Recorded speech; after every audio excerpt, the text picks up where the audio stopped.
வைகாசி விசாக பெருவிழாவை முன்னிட்டு திருச்செந்தூர் சுப்பிரமணியன் சாமி திருக்கோவிலில் லட்சக்கணக்கான பக்தர் குவிந்துள்ளனர். இதுகுறித்து நமது செய்தியாளர் சுடலைக்குமார் அளித்த கூடுதல் தகவல்களை பார்க்கலாம்.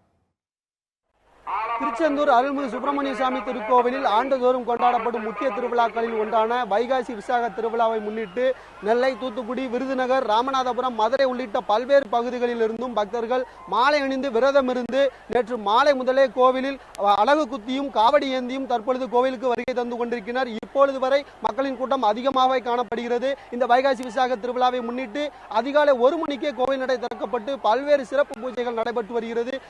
அதாவது பக்தர்கள் சுவாமி சிரமமின்றி தரிசனம் செய்வதற்காக அதாவது கட்டணம் தரிசனம், தர்ம தரிசனம் உள்ளிட்ட கியூ வரிசைகள் அமைக்கப்பட்டு பக்தர்கள் சிரமமின்றி தரிசனம் செய்வதற்காக கோவில் நிர்வாகத்தின் சார்பில் ஏற்பாடுகள் செய்யப்பட்டுள்ளன.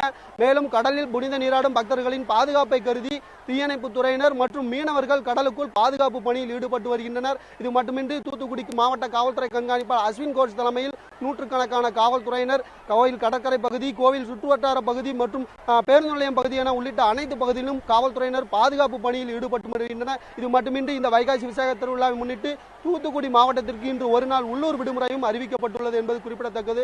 மேலும் இந்த வைகாசி விசாக திருவிழாவை பொறுத்தவரையில் முருகனின் அவதார தினமான, அதாவது அவருடைய பிறந்த தினமான, நட்சத்திர தினமான இந்த வைகாசி விசாக திருவிழாவில் பக்தர்கள் சுவாமியை வழிபட்டால் ஆண்டுதோறும் சுவாமியை தரிசனம் செய்த ஒரு பலன் கிடைக்கும் என்பது ஐதீகமாக கருதப்படுகிறது. ஒளிப்பதிவாளர் வள்ளிநாயகத்துடன் திருச்செந்தூரிலிருந்து எம் சுடலைக்குமார்.